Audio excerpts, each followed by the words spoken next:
The night the last nanny quit, the sound of breaking glass echoed through the marble halls of the mansion like a warning shot. A crystal vase shattered against the wall, scattering diamonds of glass across the polished floor, and for a moment, even the guards outside stiffened. In the grand house that overlooked the city, money could buy anything except peace. The twins were only 8 years old, but they had already driven away 12 nannies in less than a year, leaving behind tears, resignation letters, and rumors whispered among the wealthy families who once envied this life.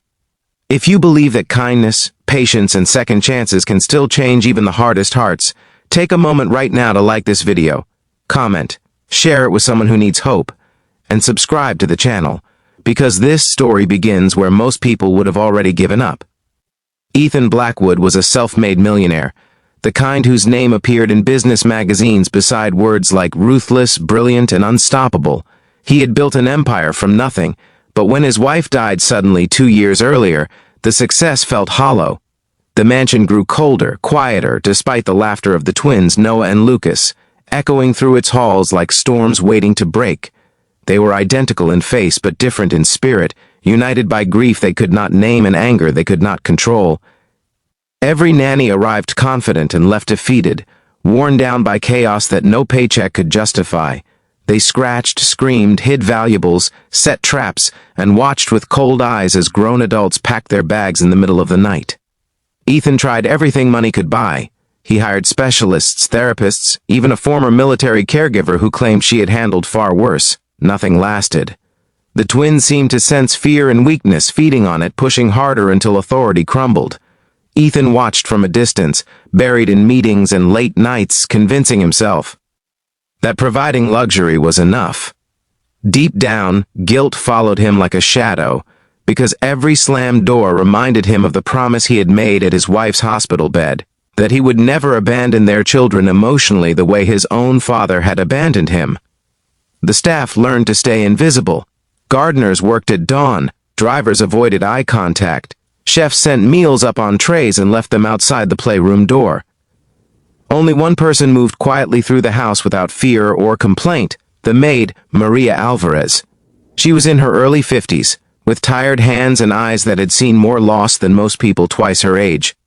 She cleaned the mansion every day, polishing floors that reflected her own solitude back at her. She had lost her husband years ago to a factory accident and raised her daughter alone, learning patience the hard way.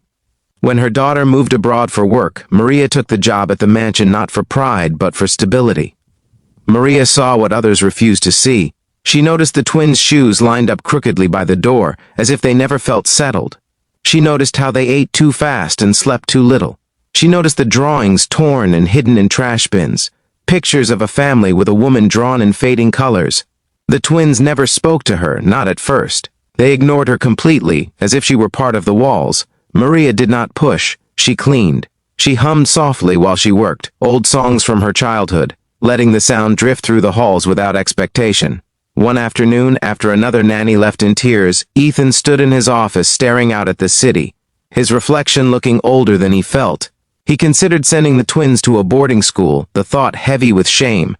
That was when he noticed Maria in the hallway through the glass wall, kneeling to pick up scattered toys the twins had deliberately thrown. She did not rush, she did not sigh. She simply gathered each piece and placed it gently back in the basket, as if the chaos were temporary and forgivable.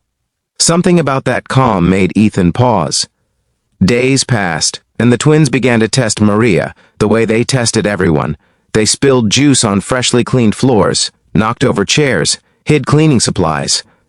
Maria said nothing. She cleaned again. When they slammed doors, she waited. When they broke things, she swept the pieces without scolding. It confused them. Anger needed resistance to feel powerful, and Maria offered none. Instead, she offered presence. One evening, during a storm that rattled the windows, the power went out. The mansion plunged into darkness, and thunder rolled like a threat. The twins panicked, their bravado cracking. They ran through the halls, shouting, fear louder than cruelty. Maria found them huddled in the playroom, trembling. She sat on the floor a few feet away, not touching, not commanding. She began to hum again, louder this time, steady and warm, like an anchor in the dark. The storm raged, but her voice did not waver. That night changed something invisible but profound. The twins stopped avoiding her. They watched her more closely, following her movements with curiosity instead of hostility. Maria started leaving small, thoughtful gestures behind, neatly folded blankets, drawings carefully taped back together, a plate of sliced fruit arranged like a smile. She never asked for thanks. She never tried to replace their mother. She simply filled the spaces with care. Ethan noticed the change slowly, the way one notices the seasons shifting. The mansion felt less tense. Fewer things broke. The twins still acted out, but the edges were softer. One morning, Ethan saw them sitting quietly at the kitchen table while Maria cleaned nearby, the silence comfortable instead of explosive. He felt something tighten in his chest, a mix of relief and regret. He had been so focused on protecting them with money that he had forgotten to protect them with time and understanding. The real test came when the twins pushed too far. One afternoon, they destroyed a room in a fit of rage, overturning furniture and ripping curtains from the walls. Ethan arrived home early to find the damage, his patience finally snapping. He was ready to punish, to lay down rules with the authority of a man who controlled empires. Before he could act, he saw Maria standing in the doorway, broom in hand, her face calm but firm. She began cleaning again, but this time, she did something no one expected. She sat down amid the wreckage and cried silently, not in front of the twins, but for them. The sight stopped Ethan cold. This was not fear or weakness. This was grief mirroring their own. The twins watched too, confused, their anger draining away. For the first time, they saw the consequences of their pain reflected honestly, without judgment or punishment. Maria did not lecture. She did not beg. She simply allowed her humanity to be seen. From that day on, the twins began to change in ways no professional had achieved. They started helping Maria clean, clumsy at first, knocking over more than they fixed, but trying. They followed her routines, learned patience in small steps. Maria taught them responsibility without rules written in stone, kindness without lectures. She showed them that love did not always come wrapped in authority, but sometimes in quiet consistency. Ethan began spending more time at home, drawn back by the transformation he could not ignore. He watched his sons laugh, really laugh, for the first time since their mother's death. He saw them sit beside Maria as she rested, offering her water the way she had always offered them care. Guilt gave way to gratitude, and gratitude to humility. He realized that the woman he had hired to clean his house had done what all his wealth could not. She had given his children a sense of safety. Months passed, and the mansion felt different, warmer, lived in. The twins' reputation slowly changed among the staff. They still had tempers, still had scars, but they were no longer feared. Ethan offered Maria a raise, a title, anything to acknowledge her impact.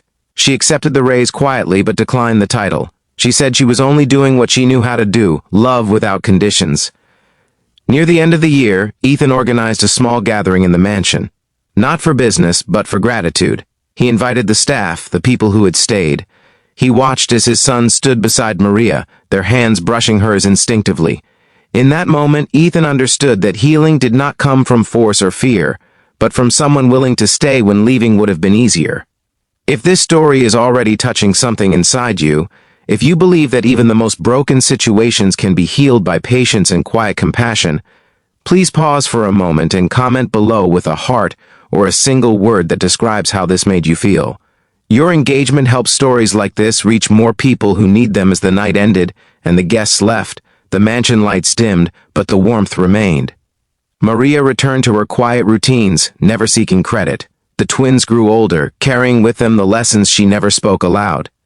Ethan learned that success measured in numbers meant nothing without the courage to be present. And now, as this story comes to a close, if it moved you, inspired you, or reminded you of the power of kindness in unexpected places, please like the video, share it with someone who needs hope, and let us know in the comments that you were here. Sometimes, the people who change our lives the most are the ones we least expect, quietly sweeping the broken pieces away until healing finally has room to begin.